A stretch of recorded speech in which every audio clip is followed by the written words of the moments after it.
세상에 이런 토크쇼는 없었다. 이것은 토크쇼인가 아니면 타임스틸러인가? 수희정의 TMI의 손희정입니다. 반갑습니다.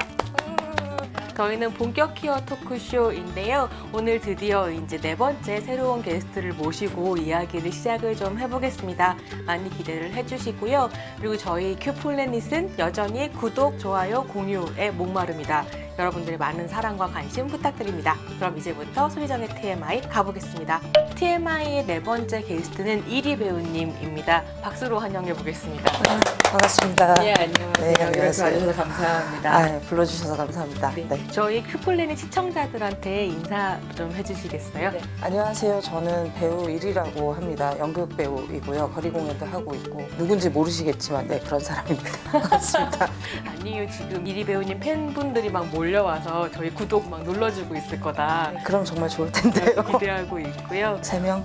이리 배우님께서는 극단, 여기는 당연히 극장, 그리고 거리 공연 단체 바람컴퍼니 소속 배우세요. 네. 얼마 전에 7번 국도라고 삼성 산재 피해자 유가족하고 이제 군대 내 폭력 피해자 유가족들의 이야기를 다룬 연극을 보러 가서 이리 배우님을 뵙고 정말 저분 꼭 모셔야겠다 막 이런 생각 하고 있었거든요. 전 몰랐었는데 제 패친이시더라고요. 그래서 들어가서 이 사람이 그 사람인가? 그러고 눌러서 봤더니 퀴어 페미니스트 이렇게 자기소개가 쓰여져 있기도 해서 굉장히 인상적이었는데요. 언제 제 패친이 되셨나요? 여성주의자 셀럽들과 패친이 되기 시작한 게 나중에 얘기하게 될 제 1인극을 할 때쯤에 네. 이제 저희 이제 PD님이 연구자들을 공연에 와서 봤으면 좋겠다. 이렇게 모시게 되면서 그분들하고 이제 패친이 되고 뭐 권김현영 이런 분들하고 되고 그때쯤에 이제 이어서 이렇게 제가 아마 신청을 했을 걸로 네. 생각하고 있어요. 이름이 굉장히 특이하다라고 생각을 했었는데요. 왜 이리라는 이름을 쓰게 되셨나요? 네, 그러니까 어쨌든 퀴어 공동체에서 활동할 땐 보통 이름 말고 닉네임을 쓰잖아요. 제가 그냥 제가 짓는 이름을 갖고 싶었던 거죠. 제 이름은 이제 아버지가 지어주신 거니까. 그래서 그냥 제가 짓는 두 번째 이름이다. 이런 뜻에서 그냥 한자로 이를 써서 나의 두 번째 성은 이름. 제 성을 쓰고 그래서 일이 이렇게 하게 됐어요. 좀 특이한 글자나 말, 그래서 검색하면 바로 탁 튀어나오는 이런 거 말고 원래 있는 말을 쓰고 싶은 것도 있었어요. 그래서 늑대와 이리 할 때 그 이리이기도 한 건 맞나요? 네, 약간은 근데 그거를 막 노리고 한 건 아닌데 예. 배우님 작업들을 보면서 그러니까 그 작업 자체들이 굉장히 강한 메시지를 가지고 있고 또 활동과 연기 사이의 어떤 경계가 되게 흐려 보이는 부분들이 저한테는 좀 있었던 것 같아요. 그래서 이렇게 강한 메시지를 사회에 이야기하는 배우다. 그래서 어떤 강한 동물의 이미지로 이리 뭐 이런 이미지라고 생각을 했었거든요. 그래서 굉장히 센 캐를 상상하고 있었어서 이게 저 생캐는 아니에요. 나는 무엇이다라고 이렇게 이야기하는 거 페북 같은 데 걸어놓는 게 사실은 그냥 넘기면 별거 아닐 수도 있지만 되게 큰 무게감을 가질 수도 있다라고 생각을 하긴 하거든요. 네. 근데 그 자기소개에 딱 퀴어 페미니스트라고 적어 놓으셨어요. 네. 어떻게 해서 그 나를 소개하는 딱 첫 마디가 배우 그리고 퀴어 페미니스트인지 좀 궁금하거든요.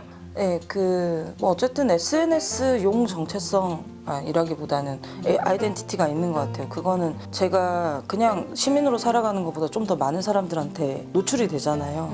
제가 진짜 누군지는 모르는 사람들한테도. 거기 바이오에 뭘 거느냐 이거는 선언적인 의미가 있는 것 같다고 저는 생각을 하고 있는데 그 몇 년 전에 이제 나는 페미니스트다 이렇게 SNS에 올리는 게 한번 돌았던 적이 있었던 걸로 기억을 하죠. 그때 계기가 뭐였었는지 정확하게 기억 안 나는데 아마 살인 사건 이후였었던 것 같고 아니면 어떤 성우가 해고돼서 게임 회사에서 어떤 성우가 해고돼서였던 것 같고 그냥 그런 티셔츠를 입었다는 것 때문에 그래서 그때부터 저도 공공연하게 페미니스트라고 쓰기 시작했던 것 같아요. 근데 이제 그러고 이제 온라인에서 좀 영페미니스트들의 활동이 좀 많아지면서 퀴어에 대한 어떤 혐오 내지는 공격 내지는 그런 거를 되게 많이 접하게 됐어요. 저는 이제 트위터를 하는데 그러다 보니까 온갖 꼴을 다 보게 되는 거죠, 정말. 네. 그러면서 그거에 대해서 불편함도 느끼고 저는 이제 논바이너리의 입장이다 보니까 그 여성 혐오적인 상황들에 대해서 너무 이분법적으로 얘기하는 게 점점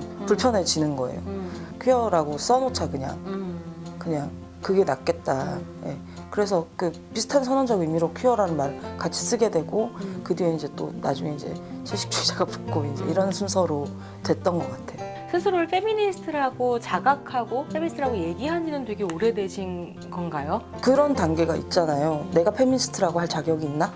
약간 그게 좀 길었던 것 같아요. 이제 어떤 선생님들이 이제 나쁜 페미니스트 이런 개념들 얘기를 해주면서 네. 그냥 얘기를 해라 일단은. 누구라도 페미니스트가 될 수 네, 있다라는 이야기들 속에서 그러면서 페미니스트라고 얘기를 하는 게 맞지라는 생각이 들었어요. 그러면 배우님이 생각하시는 퀴어 페미니즘 뭘까요? 저는 페미니즘 논의가 지금 한국에서는 되게 성별 이분법적으로 진행되고 있고 양성평등이란 말 아직도 쓰고 있고 그렇다고 생각하는데 페미니즘 본질은 어떤 주도적인 성별로 인해서 나머지 것들이 차별받는 것을 저항하는 거라고 생각하거든요. 퀴어 페미니즘이라는 건 더 그쪽에 더 집중해서 페미니즘을 얘기할 수 있는 하나의 포지션이라고 생각해요. 그리고 또 이제 너무 퀴어 입장에서만 얘기를 하면 왜 거기서도 여성 혐오가 또 발생하는 경우들도 있잖아요. 아니면은 너무 바이너리를 너무 공고화하고 재생산하거나 이런 것들도 있으니까 좀 그런 것에서 빠져나올 수 있는 어떤 안전장치가 아닐까,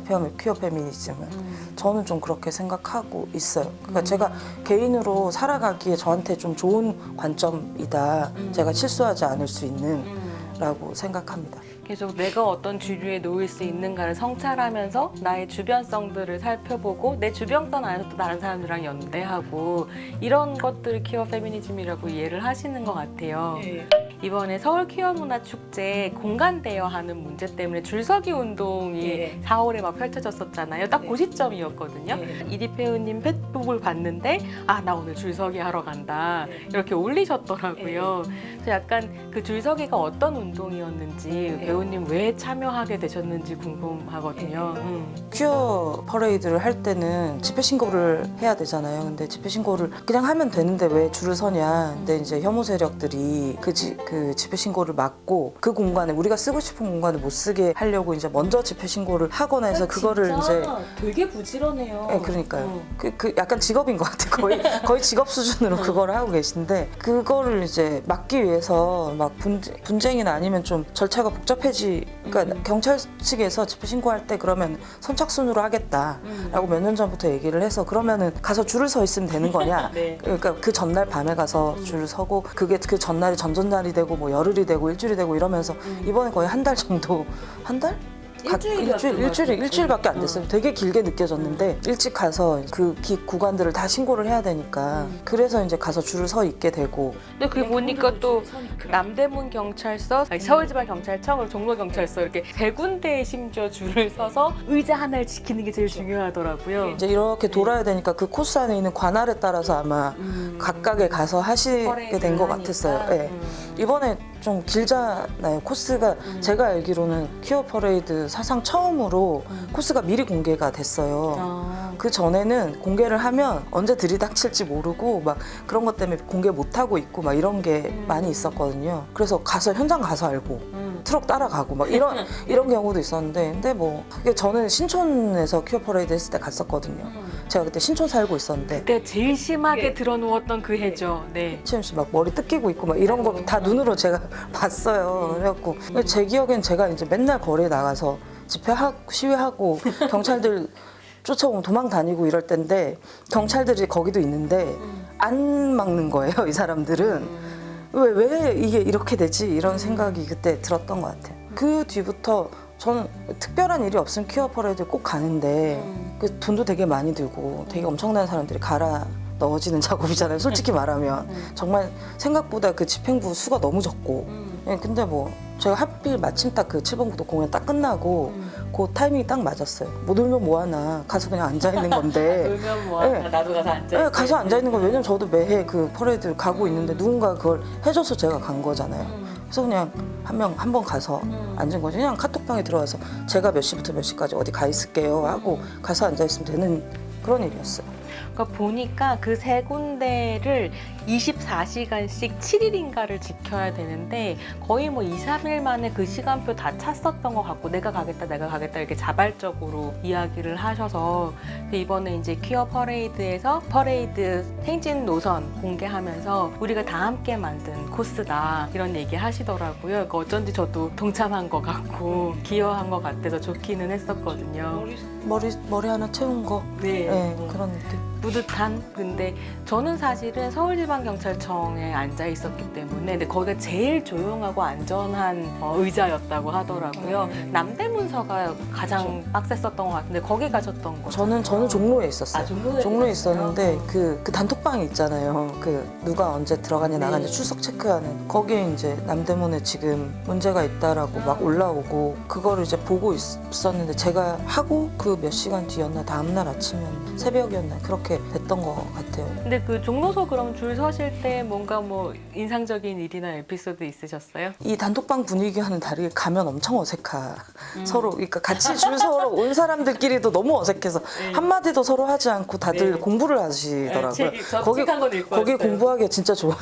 할 일도 없고 너무 조용하고 그리고 어색하니까 네. 그 어색함 때문에 독서실처럼 정말 공부를 책을 엄청 집중해서 읽게 되더라고요. 다들 막 노트북 펴놓고 숙제하고 전공책 꺼내서 책 읽고 막 이런 분들이 되게 많았는데 이제 그 혐오 세력들하고 같이 줄을 서야 되잖아요. 이제 그분들이 이제 자꾸 한두 마디씩 질문들을 하시는 게 재밌었어요. 어디서 왔냐? 뭐 여기는 회원이 많은가 보다. 뭐 이런 얘기도 하시고 사람들이 자꾸 오니까. 그리고 끊이지 않고 계속 오고 인원수가 일정하게 계속 유지가 되니까 뭔가 되게 조직적이고 빠릿빠릿하게 돌아간다고 느끼신 것 같아요. 그분들은 각각 어디서 왔냐 어디서 왔냐 그러면 소속 단위가 있었어요 다. 누구 회장이 뭐 누구 팀장이 어떻게 보내서 왔고 몇 시에 가서 그럼 밥 먹으면 된다 막 이런 거 자기 그분들끼리 대화 나누시는데 저희는 서로 아무도 얘기 안 하고 그냥 사탕 같은 거 주면 받고 그런 거 있잖아요. 그러고 있고 방금 저는 그 서울시 경찰청에 갔더니 먹을 것들을 그렇게 오신 분들이 쌓아놓고 가셔가지고 되게 풍족하게 있다가 왔었거든요. 이제 그럼 저희가 준비한 클레이 카드 질문을 좀 드리면서 이리 배우님에 대해서 좀 더 알아보도록 하겠습니다.